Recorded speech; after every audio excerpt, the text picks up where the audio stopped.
Hello, sir. Sige. Ano? Yan. Sige. Ano ba nangyayari kay bossing? Pasok po, pasok kayo. Dito ko po. Upo ka na, bossing. Ano nangyayari kay sir? Nag-washing ako ng master ko. Tapos tumaya ako master para Mag-washing ka lang ng motor. biglang tayo ko po eh. Pero, bossing, wala ka pang nararamdaman before. Wala ka naging ibang sakit. Icon master nung December 16 po. Kukunin ko po yung pintuan ng pagkargaan po namin ng biglang lumagatok po dito. December 16. Tapos, pero naitayo ko po siya, nailakad ko rin po siya. Mga December 21 po. o ilang araw limpas, 5 araw. O 5 araw. Mga araw po.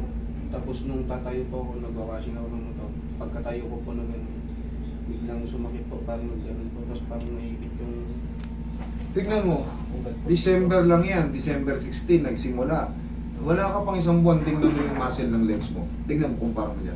Kaya yun din pong napansin ko. Lumiliit na, no? Tandaan nyo, pag walang muscle, walang power. Ngayon, base rito kasi sa x-ray mo, idol, ha? Sa tingin ko lang,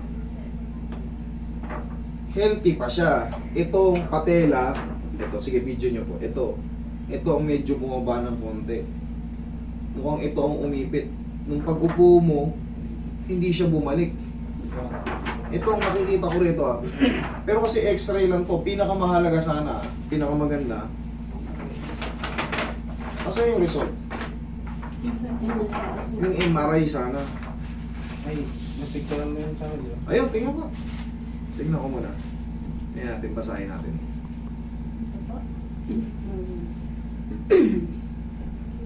Okay, no discrete acute fracture or dislocation in the provided use. Follow-up sectional imaging may be done for further evaluation. Bossing, base rito, wala. The supra and infrapatellar fat pads are clear. No abnormal soft tissue. The visual lesion space are maintained. Bone density is within normal limits. There is no discrete evidence of fracture or dislocation. Lahat good. Pero ikaw, hindi ka na makalakad. Check natin. Tapusin muna natin na may magang po. Mukhang sobrang sakit niya kasi kinailangan niya magganyan eh.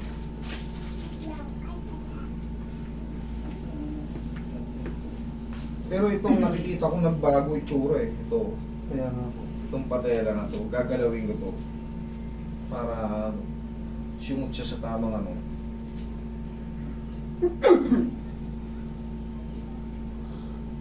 Ay, relax ka lang yan. Higa ka lang. Huwag kang matakot. Hindi naman to masakit ng todo.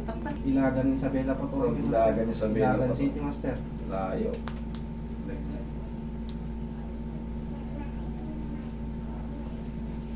Napin natin muna yung masakit. Ito ba? Oo, dyan Master yan. Marker. Tingnan daw ka rin.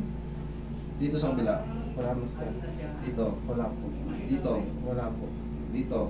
Wala po. Sa baba. Wala din po. Ito. Ayan po. Ayan na. May kiss.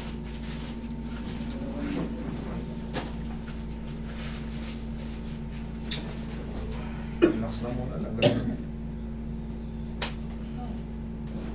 Okay, lagdag mo lang. Ayan. Kung labanan.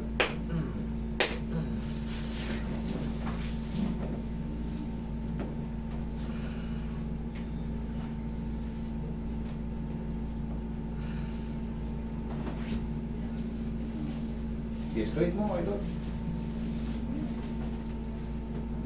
Relax na.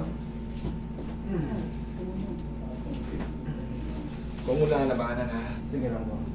Sige pa, sige laglag mo lang. Sige pa. Sige pa. Sige pa. Ayun pa. Laglag mo, idol. Yan.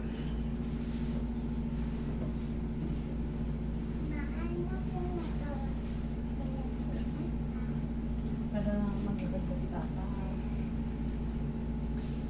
Parang 75 na yung papa mo. Nagtutukod na ng 4.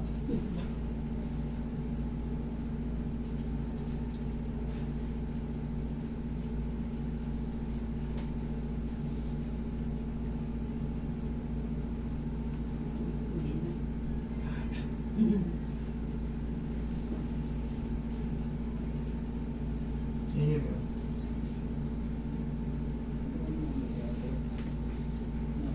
Wala.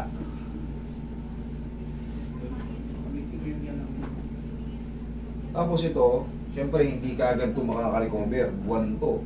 Parang ka lang Sir, gising ka na. Parang ka lang nag-gym. Pag nag-gym ka, kailan mo mararamdaman na nagbabago yung ano mo? Ilang buwan? 3 buwan. Yan o, kita mo, nipis o. Kumpara rito. Yung sakit na Yun din po ang napansin ko, master. Diba? Opo, Update na. pag nakaganyan po ako, sabi ko, sa ako naminipis yung ganito ko ako. Correct, eh, tingnan mo. Kaya- Kaya may video kayo para Kaya inano na. natatakot din po ako eh. Ang kalalabasan kasi nito, parang kang nagkapolyo. Ito ang laki. Kaya napatas Kabilang wala. Isa. Pero makakabalik din yan kasi hindi naman yan polio talaga. Sinabi ko lang na parang polio. Kasi wala, lumiliit nga eh. Pero makakabalik yan dahil ang problema mo na naman, twisted knee. Ngayon, kaya hindi mo madiin, kaya lumiliit yung muscle kasi nga hindi mo mapuwersa. Yun nga po. Pag hindi mo mapuwersa, yung muscle hindi magde-develop eh. Dito ka nananatiling, siyempre ito, para ka lang naman nag-gym eh. Try mo i-din nga, tignan mo kung ano yung difference nga. mga delikado. Sige, huwag mo munang puwersahin. Hawak ka dyan. Sige, tapos pagka ano, bumitaw ka, kung kaya nang ibitaw. Ilakad dito. Hindi ko kaya na po. Kaya na? Ilakad dito. Try mo ilakad, sige. Sige. Konti lang. Yan. Kahit pa paano nagagamit na. Opo. Oo. Nagbago na. Ngayon, siyempre, weak pa siya dahil nga yung mga muscle. Ang gagawin mo, huwag mo munang pakapuwersahin. Palagi ka lang munang, ang mahalaga, hindi na nakaganyan. Hindi na nakaano. Nai-straight mo na. Mga ilang linggo, palakas ka ng palakas. Mga 2 to 3 weeks, wala na to. 2 to 3 weeks, wala na yan. Pero alalayan mo pa rin kasi, yung mga muscle nga kailangan mag-develop. I-bike mo. I-bike mo, yan, ipadyak mo na ipadyak. Tapos, saplusan mo ng pau. Mas maganda sana yung ano eh, kasi baka hindi pa siya makatukod eh, yung bike na ano. Yung stationary bike. Ay, yung... Punta ka sa mga gym. Magmotor ka, kung may gym doon yung stationary bike, yun lang. Kasi mahirap kasi pag yung all alone pang bike eh, baka may pababa, matumba ka. Hindi ka pa makatukod. Stationary bike, punta ka muna sa gym, magkano lang per hour eh. 30 pesos, 40 pesos lang per hour eh. 80 pesos, solid ka na no. Okay, at least nadidiin mo na. Okay na? Sige, mag-iingat kayo. Mga 1 buwan, malakas ka na yan, nakakabalik ka na yan. Sige po, Thank master. you po. Sige, thank you.